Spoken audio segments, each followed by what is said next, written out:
Hey everybody, it's Jason Blaha here, and as promised in my last video, since I may not have any videos up for a day or two, I will squeeze in one more informative video.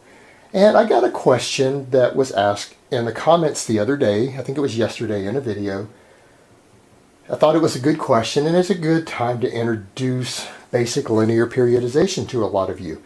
Because someone asked me, what's the difference between linear progression and linear periodization? I'm just going to leave that blooper in. Periodization, so that you guys can see one of my bloopers. Alright, and here's the difference. You need to remember with linear progression, you should stick out linear progression as long as you possibly can. Some people will get to 140 kilo squat, 100 kilo bench press, 4 reps using linear periodization, no problem. Some, if you're particularly short and lighter framed, it's going to be harder because you can't put on as much mass, but some people will go well beyond that. There are people who will reach a freaking 500 pound squat off linear progression. And we all hate those people. Fuck them. But as a general rule, you should follow linear progression as long as you possibly can, because it always yields the fastest gains in muscle and strength. It's pretty well undisputed. If you can use it, use it. If you're using anything else and you can, you're wasting time and you're wasting your potential, and you're satisfied with much, much slower gains. Now, I will give you guys an example. We will take my program, my novice program, or you could take strong lifts or starting strength or any similar program. They all use a basic linear progression template. We'll look at squats, but it doesn't matter. It could be bench press, it could be a barbell row, it doesn't matter.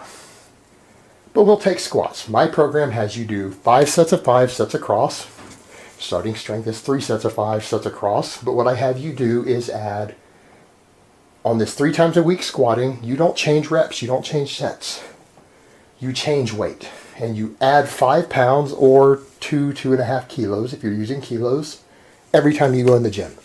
So by the end of the week, you're using 10 pounds more than you started with on the 3rd workout. And it will go up 15 pounds every single week for 5 sets of 5 until you stall and you start missing reps, because it's too heavy for you to use that total volume and workload with that weight. So then you reduce the weight 10%. So if you stalled at 100 kilos and you dropped it down to 95, you'll rebuild it back up again. So your pattern looks like this. It goes up, down slightly, up again, down slightly, up again. And the general progress is just upward. You're adding weight every time you possibly can, and you're resetting when you can no longer do so, to let your body recover, make further adaptations, and you get stronger and you push past it, assuming you're getting adequate food, recovery, etc. With periodization, you are having different weeks to where you are changing, or even different workouts with different periodizations where you're changing your rep scheme. You're changing your number of sets. You're changing your volume. Now, standard linear periodization means you don't jump all over the place with it. You have clearly defined blocks, and you have a general upward increase, because this is not for super advanced lifters who have stalled. I'll give you guys a basic idea of a 12-week cycle. And you will separate it into 3-week blocks. So you'll have 4 sets of 3 weeks. And people are going to say, what, powerlifters don't do this? Football players don't do this? Yes, they do. You guys are stupid if you don't realize that. Well, not stupid. You're just ignorant. But let's say the first 3 weeks, you're going to do 10 rep sets on the squats. Now, there might be variations depending on how the program is written as to the volume and the workload throughout there, and how much you increase the weight, if at all during there, or if you increase volume. So different ones will have you do different amounts of sets. You might do different weights, have lighter and heavier days, but for that 3 weeks, you're going to work with sets of 10 on the squats.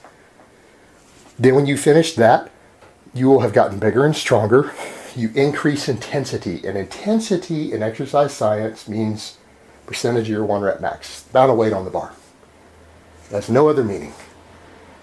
So you will increase the intensity, and you will go to 8 rep sets. Now obviously you can squat more weight for 8 reps than you can for 10. So the weight's going to increase, and then you will run that 3-week block using probably a similar pattern to the 10, rep sets with 8 rep sets, and you'll do 3 weeks with 8 reps. Then we will increase the intensity again by going to 5 reps, because again, you can use more weight for 5 reps than you can for 8 on the squat or the bench press or whatever. You will do another 3-week block at 5 reps on all your sets. And then you will, again, for the final block in the 12 weeks, you will increase the weight and the intensity again, and you will go to 3 rep sets. So you will essentially have 3 weeks of 10 reps, 3 weeks of 8 reps, 3 weeks of 5 reps, 3 weeks of 3 reps. And then you will restart the cycle again with a heavier weight and progress again. And that would be a basic linear progression. Now, the obvious difference is that you are having to rotate through rep ranges and intensities, but it's in a linear set progression. You're not ever reducing the weight way back down for 3-week blocks and changing to higher reps again. So it's linear in that it's a continual increase in intensity over 12 weeks through the blocks. And that's a standard linear block periodization, and that's for someone who is outside of the novice phase. A beginner doesn't need to do that. They're wasting potential. They should be making linear progression when they can. And a program like this is there to ensure that you grow and adapt and get bigger and stronger over the course of 12 weeks. And you have to think that way once you're outside of the novice phase. You've got to have 12 weeks of planning. And you've got to plan towards that to ensure that you progress. And you might go up considerably on your lifts. You might have entered that linear periodization with a 1 rep max of 160 kilos on the squat. Well, let's say your 3 rep max, because you're going to work with 3 rep sets. And at the end of that 12 weeks, you might be doing 170 kilos for 3 reps. And then the next 12-week block, you finish it with 180. Then the next one with 190. The next one with 200. So that over the course of a year, you might put 40 kilos onto your squat in any given rep range, whether it's a 3 rep max or 1 rep max. So your goal is to increase your squat by 40 kilos that year. And oftentimes you'll find with an intermediate level lifter, they might be able to do that a couple of years in a row, which is fantastic. If you take someone who has finished out their first year of training, they squat 160, you can get them up to 200, and then 230 or 240 by the end of that 3rd year. That's monstrous. That's somebody who's going to be a very, very strong lifter. And that's the type of programming you would use for that. So that's the difference between the two. And hopefully that clarifies that so that people don't confuse it when I say something like linear progression versus linear periodization. And that's the difference. They're for different experience levels of people. All right, guys, so that's really all I have to say on that today. I hope it has been informative, and I will talk to you guys next time. But let me give you guys a bicep shot before I go.